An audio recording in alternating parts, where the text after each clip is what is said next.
تو وہ اہل سنت میں سے لوگوں کو خریدتے ہیں جنہوں نے لبادہ اہل سنت کا پہناوا ہوتا ہے، اور حقیقت میں وہ رافضیت کے گندے نطفے ہوتے ہیں، جس کی بہت ساری مثالیں ہمارے سامنے موجود ہیں۔ اسحاق جھال والا مردود اسی قسم کے انسانوں میں سے تھا، انجینئر مرزا مردود اسی قسم کے انسانوں میں سے ہے۔ رافضیت کے پیسوں پہ پلنے والا، ایران کے ٹکڑوں پہ پلنے والا یہ جانور صحابہ کے بارے میں اپنی زبان گندی دراز کرتا ہے، اور حقیقت میں اس کا من پلیت ہے، اس کے ماننے والے اس سے بڑے پلیت ہیں۔ یہاں پہ ہمارے جہلم شہر میں بھی بعض جگہ نا وہ ایک ایکس تنظیم تھی، تکفیری پارٹی دیوبند مکتبہ فکر کی، جنہوں نے دیوبندیوں کی کافی بدنامی کروائی، اور میں اکثر کہتا ہوں کہ اگر تبلیغی جماعت نہ ہوتی تو دیوبندیت کی کمر توڑ دی تھی اس جماعت میں، کردم ہو چکی ہے۔ انہوں نے مختلف جو سرکاری بورڈ تھے نا، ہاسپٹل کا بورڈ ہو گیا، تھانوں کے بورڈ لگے ہوتے ہیں روڈ کے کنارے، ان کے اوپر بھی اللہ مولا رات کے وقت نہ آ کے نہ پینٹ پھیر دیا ہوتا ہے نا، وہ سانچا رکھ کے اوپر پینٹ مارا تو اللہ مولا لکھا گیا۔ پہلی تو بات یہ کہ یہ بالکل حرام ہے کہ آپ کسی کی اجازت کے بغیر اس کی دیوار کے اوپر کوئی اس طرح کا کلمہ جا کے لکھتے ہیں، چاہے کلمہ اسلام بھی لکھیں، یہ حقوق العباد کا مسئلہ ہے۔ اور پھر سرکاری جو تنصیبات ہیں وہ سنی شیعہ تو نہیں ہوتی، تھانہ سنی اور شیعہ نہیں ہوتا، جیسے میں نے کہا درود سنی اور شیعہ نہیں ہوتا، اور سید بھی سنی اور شیعہ نہیں ہوتا، تو تھانے سنی شیعہ تو نہیں ہوتے، ہاسپٹل سنی شیعہ تو نہیں ہوتے، وہاں پہ جا کے ان کے بورڈز کے اوپر یہ لکھنا، تو یہ مطلب آپ عجیب و غریب کام کر رہے ہیں۔ پھر وہ آ کے شیعہ، پھر وہ آ کے علی مولا لکھ جاتے تھے، ٹھیک ہے، اللہ مولا اور ہے، علی مولا اور چیز ہے، یہ دونوں الگ چیزیں ہیں۔ مولا کا لفظ عربی زبان کے اندر اللہ کے لیے بھی استعمال ہوا ہے، نبی صلی اللہ علیہ وآلہ وسلم کے لیے بھی استعمال ہوا ہے، اہل بیت کے لیے بھی استعمال ہوا ہے، صحابہ کے لیے بھی استعمال ہوا ہے، فرشتوں کے لیے بھی استعمال ہوا ہے، لیکن یہ اپنے کانٹیکسٹ میں بتائے گا کہ یہاں پر مولا کا معنی کیا ہے۔ جس طرح سورۃ البقرہ میں انت مولانا فانصرنا علی القوم الکافرین، تو ظاہر ہے یہاں سے تو مولا سے مراد مشکل کشا ہے، وہ تو صرف اللہ ہے، ایاک نعبد و ایاک نستعین، توحید پہ کوئی کمپرومائز نہیں ہے۔ سورۃ النمل کی آیت نمبر 62 ہے نا، امن یجیب المضطر اذا دعاہ، بھلا بتاؤ تو کون ہے جو مصیبت اور پریشانی میں گھرے ہوئے شخص کی فریاد کو سنتا ہے، وَيَكْشِفُ السُّوءَ، اور تم سے برائی کو، تکلیف کو دور کرتا ہے، وَيَجْعَلُكُمْ خُلَفَاءَ الْأَرْضِ، اور تمہیں زمین پہ اگلوں کا خلیفہ کرتا ہے، یعنی تمہارے باپ دادا کے بعد تمہارے مرنے کے بعد تمہاری اولاد کو۔ اِلَٰهٌ مَّعَ اللَّهِ، کیا اللہ کے ساتھ بھی کوئی اور الہ ہے جو تمہاری تکلیف دور کرے؟ قلیلا ما تذکرون، بہت کم لوگ ہی نصیحت حاصل کرتے ہیں۔ تو اللہ نے قرآن میں واضح فرما دیا کہ اللہ کے سوا جس شخص کے بارے میں تمہارا یہ عقیدہ ہے وہ تمہاری مصیبت و پریشانی دور کرے گا، تو گویا اسے تم خدا مان رہے ہو۔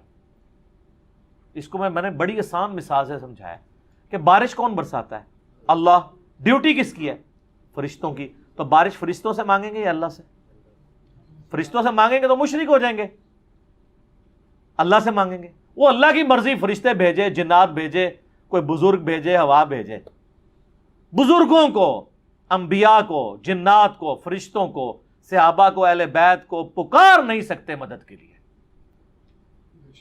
ایاک نعبد و ایاک نستعین، ظاہری امداد ضرور کریں، وتعاونوا علی البر والتقوی ولا تعاونوا علی الاثم والعدوان، نیکی پرہیزگاری کے کاموں میں ایک دوسرے کی مدد کرو، برائی میں نہ کرو۔ میں آپ سے کہتا ہوں مجھے پانی پلا دیں، بالکل ٹھیک ہے، لیکن آپ بغداد میں دفن قبر کے اندر میں کہتا ہوں پانی پلا دیں، ایاک نستعین کی وائلیشن ہو جائے گی، کیونکہ آپ دعا کے لیے پکار رہے ہیں، وہ اللہ کی خصوصیت ہے۔ یہ ہے اللہ مولا، تو یہ تو بہت سینسٹیو ایشو ہے۔ یہ مولا کوئی بھی نہیں ہے جو اللہ مولا ہے، مددگار، مشکل کشا، حاجت روا۔ ایک مولا کا معنی ہے دلی محبوب، جس سے آپ اعلیٰ درجے کی محبت کرتے ہیں، تو وہ تو پھر سارے ہی ہیں۔ ٹاپ آف دا لسٹ نبی صلی اللہ علیہ وآلہ وسلم. اسی لیے ہم درود شریف کیا کہتے ہیں؟ اللہم صلی علی سیدنا و مولانا محمد. اے اللہ ہمارے آقا اور ہمارے مولا کو درود بھیج. حتیٰ کہ قرآن حکیم میں اللہ تعالیٰ نے سورہ التحریم کی آیت نمبر 4 میں آپ دیکھیں کہ نبی صلی اللہ علیہ وآلہ وسلم کو تسلی دیتے ہوئے کیا ارشاد فرمایا ہے. اللہ تعالیٰ فرماتا ہے کہ فَإِنَّ اللَّهَ هُوَ مَوْلَاهُ. نبی علیہ السلام کا تو مولا ہیں اللہ، و جبریل اور جبریل، و صالح المؤمنین اور سارے صحابہ بھی، والملائکۃ بعد ذلک ظہیر، اور فرشتے بھی اس کے بعد ان کے مددگار ہیں. یہاں پہ مولا مددگار کے معنوں میں آیا ہے، لیکن کون سی مدد؟ جو اللہ کی اذن سے، اس کی اجازت سے آتی ہے. اور وہ کیا؟ اللہ نے فرمایا کہ نبی علیہ السلام کو اللہ نے جانسار صحابہ دیے ہیں، تو وہ جو صحابہ مددگار ہیں وہ اللہ کی وجہ سے. لیکن یہ نہیں ہوا کہ کوئی صحابی فوت ہو گیا تو حضور اسے مدد کے لیے پکار رہے ہوں کہ غزوہ احد میں حضرت حمزہ شہید ہوئے ہیں تو آپ خندق میں کہہ رہے ہو المدد یا حمزہ، یا خیبر میں پکار رہے ہو. خیبر میں اسی کو بلایا جو سامنے موجود تھا، مولا علی. مرے ہوں کو نہیں پکارنا. اس طرح کی مدد تو آپ کریں گے، وہ ظاہری اسباب میں آتی ہے. فرشتے قرآن حکیم میں آیا کہ اللہ کی طرف سے غزوہ احد اور بدر میں سورۃ الانفال میں آتا ہے مدد کے لیے اترے. لیکن کبھی حضور نے کہا المدد یا جبرائیل، المدد یا میکائیل، نہیں، اللہ کو پکارا. اللہ نے پھر ڈیوٹی لگائی تو جبرائیل بھی مولا نبی علیہ السلام کے، صحابہ کو آپ نے آپ کی ہاتھ مضبوط کیے، صحابہ بھی مولا مددگار بھی، لیکن ظاہری اسباب میں فرشتے بھی. تو قرآن میں لکھا ہے مولا زیادہ ہو سکتے ہیں. وہ جو مسلم شریف سے حدیث پیش کرتے ہیں نا کہ نبی علیہ السلام نے کہا کہ کسی کو سید اور مولا نہ کہو، اس حدیث کو پورا پڑھیں، وہ اللہ کے کانٹیکسٹ میں کہا ہے. انہی حدیث میں اجازت ہے کہ اگر وہ اللہ والا کنسیپٹ نہ ہو تو آپ کہہ سکتے ہیں. تیسرا مولا کا معنی ہے ایسے غلام کے لیے بھی مولا کا لفظ استعمال کیا جاتا تھا جس کو اس کا آقا آزاد کرتے. جیسے حضرت سفینہ کو کیا کہا جاتا ہے؟ مولا رسول اللہ صلی اللہ علیہ وآلہ وسلم. حضرت ثوبان مولا رسول اللہ صلی اللہ علیہ وآلہ وسلم. حضرت زید ابن حارثہ مولا رسول اللہ صلی اللہ علیہ وآلہ وسلم. یعنی یہ اتنے محبوب تھے نبی علیہ السلام کو کہ آپ نے ان کو آزاد کر دیا غلام کو. وہ کہتے ہیں نہیں، مولا علی والی حدیثیں علی بیان کرتا ہے، باقی صحابہ کو بھی مولا کہا ہے، حضرت زید کو. اور وہ والا مولا نہیں کہا ہوا کہ من کنت مولا ہوں فہذا علی مولا ہوں. وہ میں نے تو ہوں آنا ہے، وہ عزم کرنا، میں آستہ آستہ تھانوں عزم کرا رہے ہیں، سارے معنی بتاؤں گا. وہ جس طرح وہ میاں محمد بخش صاحب کا وہ شعر ہے نا، جس محمد دا لوکی کلمہ پڑھ دے وہ محمد اور، کیونکہ انہوں نے اپنے شاعری میں نا اپنا نام رکھا ہوا تھا محمد. تو جب وہ شعر آتا تھا تو ادھر بھی کئی لوگ سیف الملوک سن رہے ہوتے ہیں تو محمد آتا ہے تو وہ انگوٹھے بھی چوم رہے ہوتے ہیں، وہ حالانکہ محمد بخش ہے وہ محمد. پھر انہوں نے شعر بھی حالانکہ کہہ کے گئے، ان کو ابھی تک نہیں پتا چلا. تو وہ شعر میں وہ کہتے ہیں جس محمد دا لوکی کلمہ پڑھ دے وہ محمد اور تے میں محمد اور. تے پائی جی زید ابن جو حارثہ علی مولا اور تے مولا علی علی مولا اور. ٹھیک ہے، صرف الفاظ کے برابر ہونے سے باتیں ایک جیسی نہیں ہو جاتی. تو یہ والا مولا کا لفظ بھی استعمال ہوتا ہے. پھر ایک اور مولا ہے، اور وہ ہے پشت پناہ کے، آقا کے، سرپرست کے. یہ والا جو معنی ہے نا، یہ سب سے پہلے جس پہ فٹ ہوتا ہے نا وہ ہمارے امام اعظم محمد رسول اللہ ہے صلی اللہ علیہ وآلہ وسلم. قرآن میں ہے سورہ الاحزاب کی آیت نمبر 6 میں، النبی اولا بالمؤمنین من انفسہم وازواجہ امہاتہم. نبی علیہ السلام اولا ہیں، مومنین کی جانوں پر ان سے بڑھ کر حق رکھتے ہیں، مومنین کے سرپرست ہیں، اور نبی کی بیویاں امت کی مائیں ہیں. تو سرپرستی کے معنوں میں، آقا کے معنوں میں مولا نبی صلی اللہ علیہ وآلہ وسلم پہلے نمبر پہ. حتیٰ کہ بخاری اور مسلم میں حدیث ہے کہ ایک مقروض کا جنازہ لایا گیا تو نبی علیہ السلام فرمایا کہ میں مقروض کا جنازہ نہیں پڑھوں گا، تم پڑھ لو. پھر ایک شخص کھڑا ہوا، اس نے کہا رسول اللہ میں اس کا قرضہ ادا کروں گا. تو آپ علیہ السلام نے پھر جنازہ پڑھا دیا.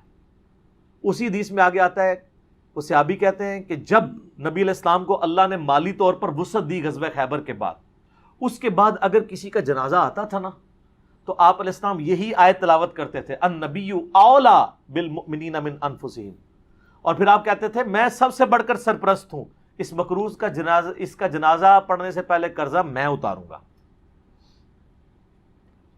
پیچھے سرپرستوں کا کام ہے نا اتاریں, وہ رسا کا. تو آپ فرماتے تھے یہ جو فوت ہوا ہے اب یہ میرے بچوں کی جگہ ہے, میں مال غنیمت سے اس کا قرضہ اتاروں گا. تو اس بخاری مسلم کی حدیث کے تحت نبی علیہ السلام اپنے آپ کو سرپرست کہتے تھے باقیوں کا. تو یہ جو پھر آیت ہوئی النبی اولا بالمؤمنین من انفسہم, اس کا مطلب کیا ہوا؟ نبی علیہ السلام آقا ہیں, سرپرست ہیں, یا ولی ہیں. شیعہ ولی کا لفظ استعمال کر لیتے ہیں سارے مومنین کے. یہ آپ نے یاد رکھنا ہے, بھولنا نہیں ہے, کیونکہ میں آپ کو اب اگلی بات بتانے لگا ہوں کہ نبی علیہ السلام کے بعد پھر اس امت میں جس کو مولا کا لقب ملا ہے نا, ان معنوں میں وہ مولا علی ہیں رضی اللہ تعالیٰ عنہ وعلیہ السلام وکرم اللہ وجہ الکریم. اور وہ غدیر خم کی حدیث ہے, صحیح مسلم میں اوپر تلے 4 حدیث ہیں, 6225 سے 6228 تک. نبی علیہ السلام نے حجۃ الوداع سے واپسی پہ مکے اور مدینے کے درمیان خم نامی گاؤں میں خطبہ دیتے ہوئے فرمایا, اے لوگو آگاہ ہو جاؤ, میں بھی ایک انسان ہوں, قریب ہے کہ اللہ کا قاصد یعنی موت کا فرشتہ آئے اور میں اس کی دعوت قبول کر لوں. میں اپنے بعد تم میں 2 بھاری چیزیں چھوڑ کے جا رہا ہوں. ان میں سے پہلی بھاری چیز اللہ کی کتاب ہے, اس میں ہدایت ہے, اس میں نور ہے. اللہ کی کتاب اللہ کی رسی ہے, تم اسے پکڑو, اپنا تعلق اس کے ساتھ مضبوط کرو. جو اسے پکڑے گا وہ ہدایت پہ ہوگا, جو چھوڑ دے گا گمراہ ہو جائے گا.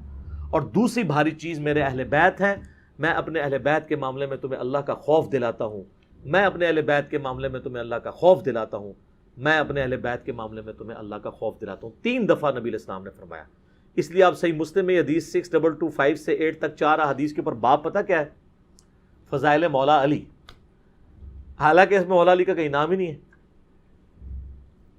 وہ اس لیے کہ مسلم شریف جب جن لوگوں نے اس کے اوپر تبویب کی, باب باندھے, امام نووی کو پتہ تھا یہ کس موقع پہ آپ علیہ السلام نے فرمایا ہے, وہاں کون تھا, وہ آپ کو ڈیٹیل حدیث پھر ملے گی جامعہ ترمذی میں, اس کا ایک حصہ ڈیٹیل پوری ملے گی سنن نسائی الکبریٰ کے اندر, المستدرک للحاکم کے اندر, مسند امام احمد میں, اور مشکات میں بھی آپ کو 3 جلد میں ملے گا کہ نبی علیہ السلام نے اس موقع پہ جب یہ فرمایا نا تو آپ علیہ السلام نے مولا علی کو بلا کے اپنے ساتھ کھڑا کر کے اپنا ہاتھ ان کے ہاتھ کے اوپر رکھ کے یوں صحابہ میں بلند کر کے کہا, من کنت مولا فہذا علی مولا. اور اس سے پہلے آپ علیہ السلام نے سورہ احزاب کی آیت نمبر 6 تلاوت کی, النبی اولا بالمؤمنین من انفسہم, نبی سرپرست ہیں, حق رکھتے ہیں جانوں سے بھی بڑھ کے امتیوں کے اوپر. کیوں؟ امتیوں کا کام ہے کہ نبی کو بچانے کے لیے اپنی جان دے دے. اتنا حق ہے, اپنے ماں باپ اولاد سب سے بڑھ کے عزیز سمجھنا ہے, جو بخاری مسلم میں حدیث ہے, سب سے زیادہ حق رکھتے ہیں. یہ آیت آپ نے تلاوت کر کے کہا کہ میرے صحابہ کیا تم میرا حق ولایت یا حق سرپرستی اپنے اوپر تسلیم کرتے ہو؟ سب نے کہا بلا یا رسول اللہ. کیوں؟ تو آپ مجھے بتائیں, آپ تمہید تو یہ بنا رہے ہیں حق ولایت والا, سرپرستی والا, تو طارق جمیل صاحب نے جب مولا کا ترجمہ یہ کر دیا تو سارے پنجے جھاڑ کے ان کے پیچھے پڑ گئے. کہتے ہیں اپنی طرف سے کہاں ہے؟ نبی علیہ السلام کہہ رہے ہیں النبی اولا بالمؤمنین من انفسہم. نبی علیہ السلام اس کا ترجمہ کر رہے ہیں کہ میں سرپرست ہوں سارے مومنین کا. تو آپ نے جب یہ آیت تلاوت کی سب نے کہا بلا یا رسول اللہ, کوئی شک نہیں. تو آپ نے پھر فرمایا من کنت مولا ہو, پھر جس کا سرپرست اور آقا اور مولا میں ہوں, فعلی مولا ہوں, پھر علی بھی اس کا مولا ہے. اور پھر آپ نے اسی حالت میں کہا اے اللہ اس سے محبت رکھ جو علی سے محبت رکھے, اور اس سے دشمنی رکھ جو علی سے دشمنی رکھے. اور سر اس سے بڑھ کے تو مسلم کی حدیث ہے 240, علی سے محبت نہیں رکھے گا مگر مؤمن, علی سے بغض نہیں رکھے گا مگر منافق. پھر جو فضائل صحابہ احمد بن حنبل کی کتاب میں جو 2 حدیثیں ہیں مولا علی سے موقوفاً کہ انہوں نے فرمایا کہ میری وجہ سے 2 فرقے گمراہ ہو جائیں گے اور 2 فرقے دوزخ میں چلے جائیں گے, ایک میری محبت میں غلو کر کے اور ایک میری دشمنی میں. تو محبت میں غلو کرنے والے تو سارے کہتے ہیں وہ رافضی ہیں, تو یہ دشمنی میں غلو کرنے والے کون ہیں؟ خود ہیں یہ جو یہ بیان کر رہے ہوتے ہیں، اس لیے وہ چھپا جاتے ہیں. ٹھیک ہے، اللہ معافی دے آپ اور شہزاد بھائی نے جڑا سنایا سی، ہمارے ایک شہزاد بھائی ہیں نا، تو وہ ایک اہل حدیث بھائی کو نا یہ حدیث سنا رہے تھے، تو انہیں کہا ہاں بالکل بالکل. اچھا، اس نے آگے یہ سوال کر لیا کہ یہ جو دشمنی کرنے، جو محبت کرنے والے ہیں وہ تو یہ شیعہ رافضی ہیں، تو یہ جو دشمنی میں بغض رکھنے والے ہیں یہ کون ہے؟ تو انہوں نے کہا یار آپا اسی لوگ آؤں. تو دیکھ لیں آپ، مولا علی آپ کہہ دیں تو چڑ سارے پنجے جھاڑ کے نکل لیے ہیں مولانا طارق جمیل حافظہ اللہ تعالیٰ کے خلاف. کتنی بڑی پرسنالٹی ہے، انہوں نے خیال بھی نہیں کیا. انہوں نے کہا طارق جمیل گمراہ ہو گیا،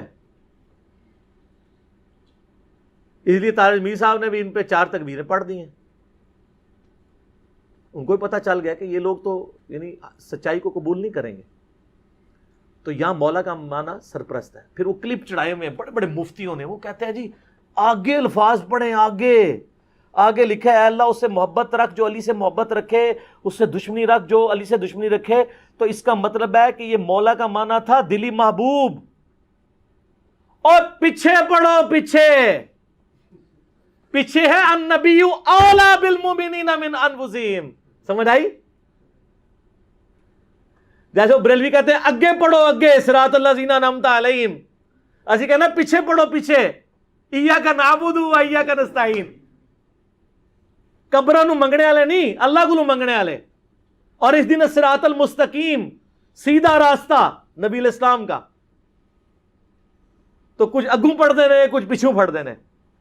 سٹارٹ یہ حدیث سے ہوئی النبی اولا بالمؤمنین من انفسہم وازواجہ امہاتہم. سر یہ جو باتیں میں کر رہا ہوں انشاءاللہ یہ میرے جب کلپ چڑھ رہے ہیں نا، قیامت تک کے لیے ان کے منہ بند ہو جائیں گے جو انہوں نے کلپ چڑھائے ہوئے ہیں جی، اور مولا کا یہ معنی نہیں وہ ہے. سارے معنی میں نے بیان کر دیے. اب لوگ خود فیصلہ کریں گے کہ یہاں پہ مولا کا معنی کیا ہے. جب یہ آیت پڑھی جا رہی ہو النبی اولا بالمؤمنین من انفسہم، اور بلکہ مسند احمد میں الفاظ ہیں، ہمارے نزدیک تو وہ والا حصہ ضعیف ہے، لیکن کتنے محدثین ہیں جو اس کو صحیح سمجھتے ہیں انکلوڈنگ بریلوی دیوبندیوں کے بزرگ، کہ جب نبی علیہ السلام نے یہ فرمایا تو سیدنا عمر نے آ کے حضرت علی کو کہا کہ آپ کو مبارک ہو، آپ تو سارے مومنین کے مولا بن گئے ہیں. تو حضرت عمر جب یہ کہہ رہے تھے کہ آپ کو مبارک ہو، آپ مولا بن گئے ہیں، تو حضرت عمر کو بھی پتا تھا میں مولا ہوں. تو حضرت علی کو کہنا چاہیے تھا کہ یار مولا تو تم بھی ہو، سارے صحابہ سے محبت رکھنی چاہیے. حضرت عمر خود مولا نہیں تھے کیا؟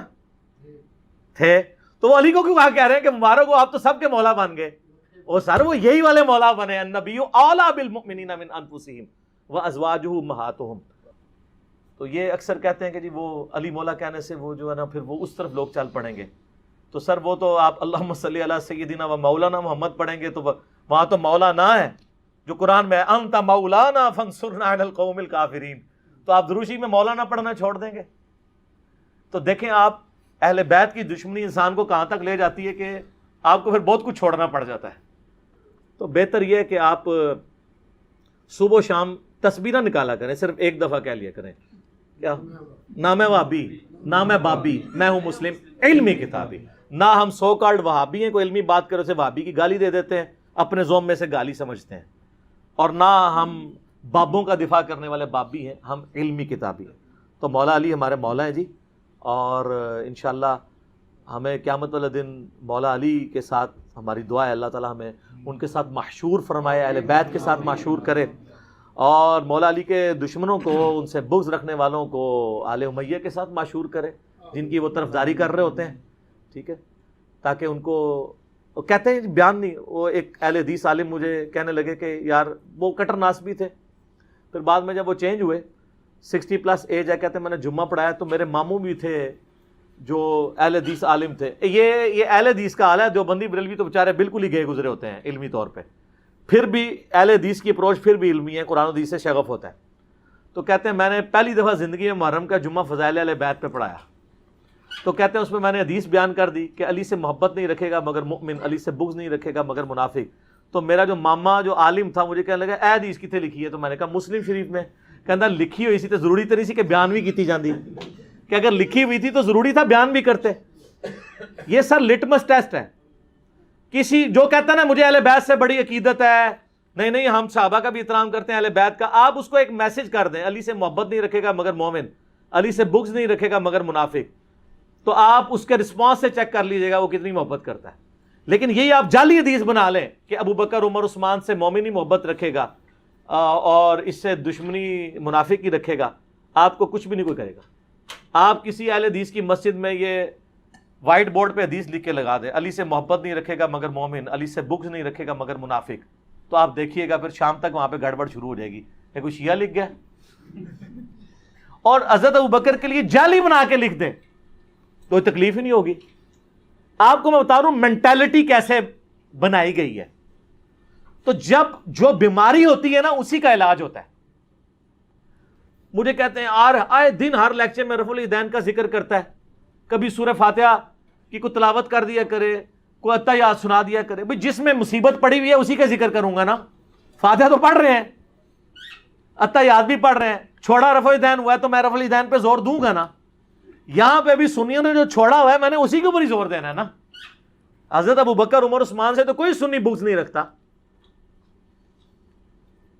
مسئلہ یہاں پہ ہے. وہ کہتے ہیں ہم انکاری تو نہیں حضرت علی کی شانوں کے، ہم کہتے ہیں انکاری کا مسئلہ نہیں ہے، آپ اقراری نہیں ہیں. ہم کب کہہ رہے ہیں آپ انکاری ہیں؟ جتنے شد و مت سے آپ باقیوں کے لیے اقرار کرتے ہیں مولا علی کے لیے بھی کریں، ان کے اوپر بھی کانفرنسز کروائیں. آپ تو محرم کے 4 جمعے جو ہیں شیعہ کے خلاف پڑھا جاتے ہیں، اہل بیت کے فضائل کا ذکر ہی نہیں کرتے، اور جو زیادہ ذرا بدبخت ہیں وہ فضائل یزید پہ پڑھا دیتے ہیں. تو پھر اہل بیت کی باری کب آئے گی؟ خود آپ نے ان کو ان کے کھاتے میں ڈال دیا ہوا ہے. خیر اللہ کا شکر ہے اب تو میں سیٹسفائی ہوں. اتنا کچھ کام یوٹیوب حفظہ اللہ تعالی اور گوگل دامت برکاتہم عالیہ اور فیس بک مدہ ذلہ اور آیت اللہ واٹس ایپ اللہ کی نشانیوں میں سے ایک نشانی ہے سر. واٹس ایپ بہت بڑی نشانی ہے. سیکنڈز میں لاکھوں لوگوں تک آپ کا میسج پہنچتا ہے. تو ان 4 حق 4 یار یہ جو اللہ نے دیے ہیں ہمیں، گوگل، یوٹیوب، فیس بک، واٹس ایپ، یہ اللہ نے جو ہمیں دیے ہیں نا جی، اس کے ذریعے اللہ کا شکر ہے کہ ساری گمراہیوں کا خاتمہ ہو رہا ہے الحمدللہ. ٹھیک ہو گیا. اللہ تعالیٰ سے دعا جو حق بات میں نے کہی اللہ تعالیٰ ہمارے دلوں میں راسخ فرمائے. اگر جذبات میں میرے منہ سے غلط بات نکل گئی اللہ تعالیٰ ہمارے دلوں سے معاف کر دے. سبحانک اللہم و بحمدک اشہد ان لا الہ الا انت استغفرک و اتوب الیک وما علینا الا البلاغ المبین.